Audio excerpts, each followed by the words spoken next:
Mental and emotional break down. మొట్టమొదటిగా chronic sickness, mental emotional అంటే మానసిక ఇంకేమంటామండి, మానసిక బలహీనతలు, అది కంటిన్యూస్గా వస్తే అది తప్పకుండా శాపము.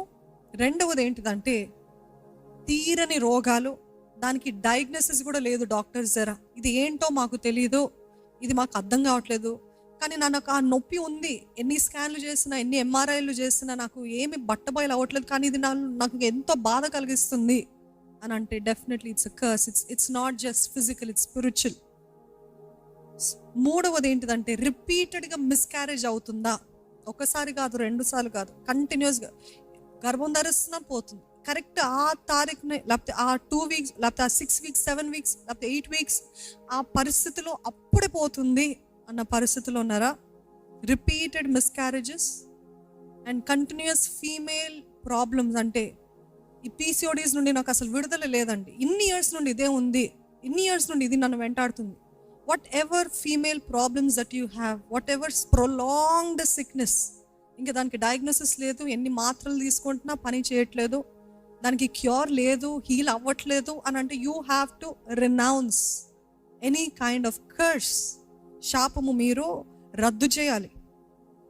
దాని తర్వాత చాతబడుల ద్వారా మీ కుటుంబాన్ని విచ్ఛిన్నము చేస్తున్న దురాత్మ శక్తులు ఏంటది? డివోర్స్ చేస్తుంది, భర్తకి భార్య పైన ద్వేషము, లేకపోతే భార్యకి భర్త పైన ద్వేషము. హోమ్ బ్రేకర్ నంబర్ 1 ఏంటిదంటే విచ్ క్రాఫ్ట్, చాతబడి శక్తులు, చాతబడులు. సో అవి జరుగుతున్నాయి. దాని తర్వాత 5వది ఏంటిదంటే మీరు ఎంత సంపాదించినా మిగలట్లేదు. ఒకప్పుడు నాకు 10 ఉంటే అది మిగలలేదు, ఇట్ ఈస్ అండర్స్టాండబుల్. కానీ ఈరోజు 1,00,000 రూపాయలు సంపాదిస్తున్నా చేతిలో మిగలట్లేదు. ఇన్సఫిషియంట్, ఎప్పుడు చూసినా ఇన్సఫిషియంటే. ఒక స్త్రీ వచ్చి అడిగిందంట ఒక సేవకుల దగ్గరికి, మీరు చెప్పారు కదా ఈ వాక్యము, నా జీవితంలో నా భర్త విషయంలో అదే చూస్తున్నాను అనుకుంటా, మేము పేరుకి మాత్రము మిలియనర్స్ లోకానికి, సొసైటీకి, సమాజానికి, కానీ ఎప్పుడైతే మాకు ఇంకా కావాలి అని నెల ఆఖరికి వచ్చేసరికి we earn almost $1 million a month, but when it comes to the end of the month, when we want something, we don't even have anything. $1 million సంపాదించిన వాళ్ళకి మిగలట్లేదంటే అనుకుని చూడండి. అంటే అది ఏదో శాపం, అది ఇంక మీ జీవితంలో ఉండకుండాన్నట్లు చేస్తుంది. ఇన్సఫిషియంట్, ఆల్వేస్ ఇన్సఫిషియంట్, ఎప్పుడు కూడా వర్ధలింపు లేదు, ఎప్పుడు కూడా ఫుల్గా లేదు, ఎప్పుడు చూసిన కొదువులోనే ఉంటున్నారా? Insufficient finances. 6వది ఏంటిదంటే మాటికి నాకే యాక్సిడెంట్లు అవుతాయండి అన్నవారు ఉన్నారా? ఎక్కడ తగులుతుంది అక్కడే తగులుతుంది, ఎక్కడ దెబ్బతింటాను అక్కడే. ఒకసారి అంటే యాక్సిడెంట్ అంటారు, కానీ 3 సార్లు 4 సార్లు నాకే అవుతుంది అని అంటే something that wants to destroy you, మిమ్మల్ని నాశనం చేయడానికి ఏదో ప్రయత్నిస్తుంది, అది శాపము. I'm always being accident pro, నాకే అవుతుంది, ఎక్కడ తగిలిందో అక్కడే తగులుతుంది అనే పరిస్థితిలో ఉన్నట్లయితే యూ హ్యావ్ టు ఎగ్జామిన్. 7వది ఏంటిదంటే అన్యాచురల్ డెత్. మీ కుటుంబాల్లో లేకపోతే మీ పితరుల్లో సహజంగా చనిపోవడం కాదు, అన్యాచురల్గా చనిపోవడం, అసహజంగా చనిపోవడం. ఏంటిది? సూసైడ్సో, లేకపోతే సడన్గా అకాల మరణాలు, అసలు అనుకోని పరిస్థితుల్లో జరిగిపోవటం, అకాలంగా జరిగిపోవటము, ఊహించని విధంలో జరిగిపోవటము, అన్యాచురల్ డెత్, సూసైడ్స్, ఇవన్నీ జరుగుతున్నాయి అంటే ఆ కుటుంబము శాపంలో ఉంది. క్లుప్తంగా చెప్తాను. సో ఇప్పుడు ఈ శాపము నుండి ఆశీర్వాదానికి ఎలాగ వస్తానో, ఇప్పటికే ఈ మాటలు చెప్తున్నప్పుడు అందరూ అనుకుంటున్నారు, ఓ ఇది నాదే అయితే కదా, నాకు ఇలానే జరుగుతుంది, ఓ నా జీవితంలో ఇలానే జరుగుతుంది, మా కుటుంబంలో ఇలానే జరుగుతుంది. But how do we come out of it? Everybody's question. గలితీయులకు రాసిన పత్రిక 3వ అధ్యాయము 13-14 వచనాలు. ఆత్మను కూర్చిన వాగ్దానము విశ్వాసము వలన మనకు లభించినట్లు అబ్రహాము పొందిన ఆశీర్వచనము క్రీస్తు యేసు ద్వారా అన్యజనులకు కలుగుటకై క్రీస్తు మన కోసము శాపమై మనలను ధర్మశాస్త్రము యొక్క శాపము నుండి విమోచించెను. ఇందును గూర్చి మ్రాను మీద వ్రేలాడిన ప్రతి వాడును శాపగ్రస్తుడు అని వ్రాయబడి ఉన్నది. క్రీస్తు మన కోసమే శాపమై మనలను ధర్మశాస్త్రం యొక్క శాపం నుండి విమోచించెను. He has already paid the price. మనకి కంప్లీట్ డెలివరెన్స్ ఇవ్వడానికి దేవుడు ఆల్రెడీ చేయాల్సిన కార్యాలన్నీ చేసేసాడు. ఆయన చేయాల్సినంత చేశాడు. మొదట్లో చెప్పాను, మరలా రిపీట్ చేస్తాను. లీగల్గా మీరు యేసు నామంలో ప్రకటిస్తే నిశ్చయంగా మీ పైన ఆ శాపము కొట్టివేయబడుతుంది. ఎందుకంటే he has paid the price. ఆయన వెల చెల్లించాడు, తనని తాను సమర్పించుకున్నాడు. మ్రాను మీద వ్రేలాడువాడు శాపగ్రస్తుడు అన్న వాక్యాన్ని నెరవేర్చాడు. సో మన శాపము, మన రోగము, మన వ్యసనము, మన వ్యాధులు అంతా కూడా ఆయన భరించాడు. కాబట్టి ఇంకా మనకి లీగల్గా we have authority to say Jesus has done it for me, I don't have to bear it. ఈ శాపము నేను భరించనక్కర్లేదు, ఈ శాపాన్ని నా జీవితంలో ఉంచనక్కర్లేదు, ఎందుకంటే యేసు ప్రభు చేశాడు. ఎక్స్క్యూజ్ మీ, చేశాడు కాబట్టి. సో మరి ఎందుకు నా జీవితంలో ఈ శాపము?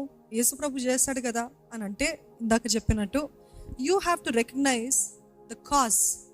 ఏంటి కారణము, ఈ శాపానికి కారణం ఏంటి అని తెలుసుకొని మీరు దాన్ని ఈ 4 విషయము 4 R's రికగ్నైజ్, మొదటిగా గుర్తించాలి.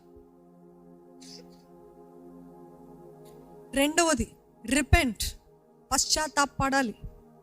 మూడవది రినౌన్స్, రద్దు చేయాలి, నోరు విప్పి ప్రకటించాలి ఇది రద్దు చేస్తున్నానని.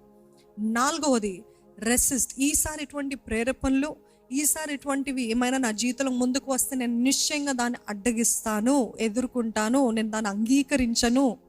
అంటే మీ పితరులు చేసినవన్నీ మీరు కొట్టేస్తారు, కానీ మీకు ఒక ప్రేరేపణ వస్తుంది. ఒక అందమైన స్త్రీ, అన్యురాలైన స్త్రీ వచ్చి నన్ను పెళ్లి చేసుకుంటావా అని అంటది. మీరేమంటారు? లేకపోతే అన్ని ఆస్తులు కలిగిన వ్యక్తి వచ్చి నన్ను పెళ్లి చేసుకుంటావా అంటే మీరేమంటారు? తెలిసి ఓకే నా లైఫ్ సెట్ అయిపోతుందేమో అని చేసుకుంటారేమో, కానీ మరలా శాపంలోకి దిగుతున్నారు. జాగ్రత్త. ఇవన్నీ చేసిన తర్వాత మరలా శోధనలు వస్తాయి, మరలా ప్రేరేపణలు వస్తాయి. కానీ అయినప్పటికీ కూడా మీరు దాన్ని రెసిస్ట్ చేసి నో, నేను అనవసరమైన నిబంధనలో ఇంకా దిగను, మా పితరులు చేస్తారు, ఆ శాపాన్ని నేను నేటి వరకు అనుభవించాను, కొట్టివేశాను, మరలా నేను దీనిలో దిగను అని నిశ్చయించుకున్నట్లయితే అధికారం ఉండదు. ఏది మీరు చెప్తారండి? మొదటిగా recognise, repent, renounce and resist. గుర్తించాలి, పశ్చాత్తాపడాలి, రద్దు చేయాలి, ఎదిరించాలి. ఇంకోటి ఏం చేయాలంటే నోటితోటి ఒప్పుకోవాలి. నోటితోటి ఒప్పుకోవాలి? ఏం ఒప్పుకోవాలంటే నా తల్లిదండ్రులు చేసిన పాపాలు, నా తల్లిదండ్రులు పితరులు మా ఫాదర్స్ చేసిన నిబంధనలన్నీ కూడా యేసు నామములో రద్దు చేస్తున్నాను అని మీరు రద్దు చేయాలి.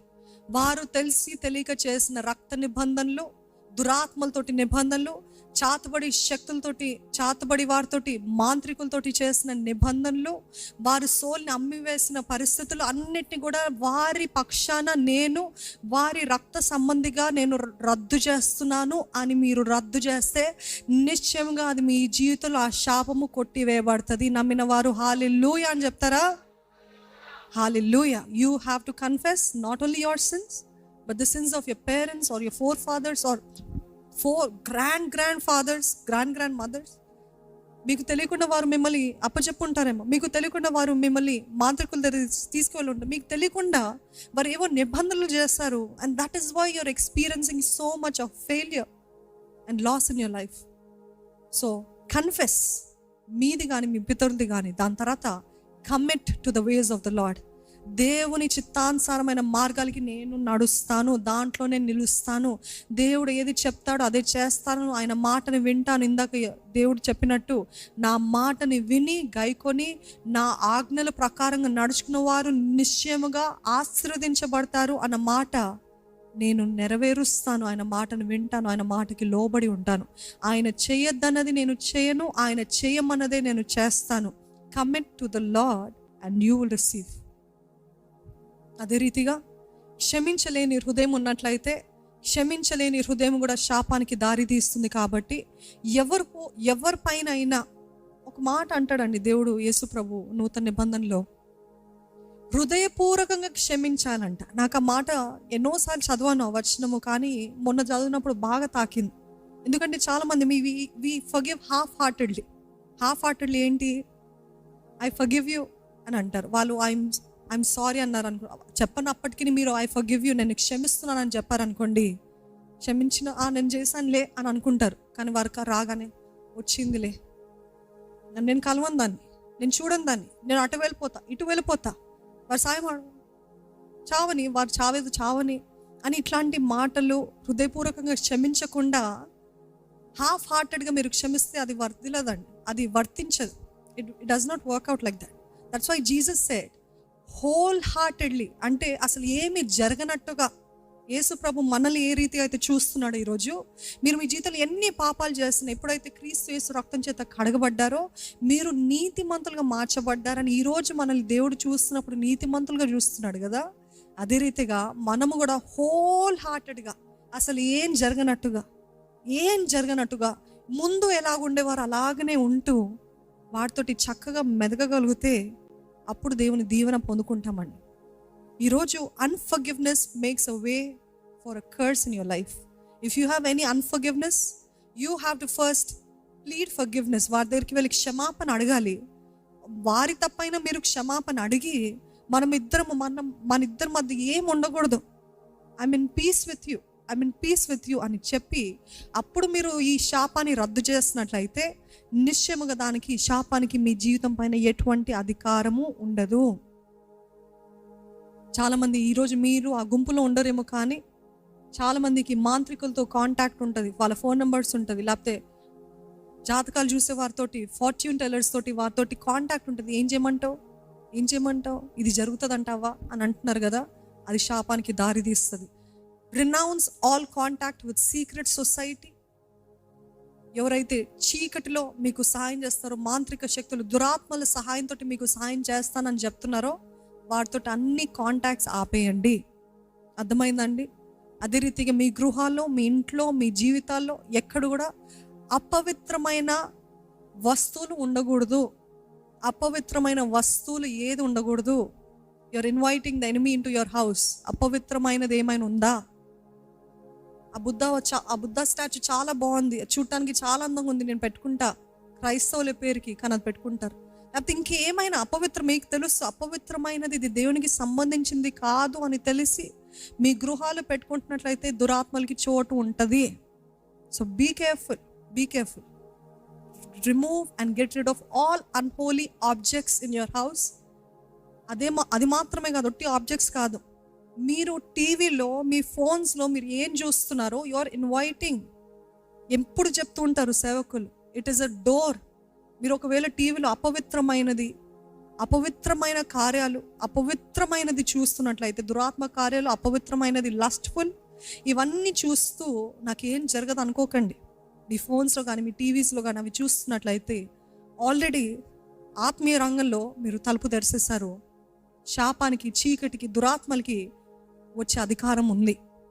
ఎందుకంటే you have open the door.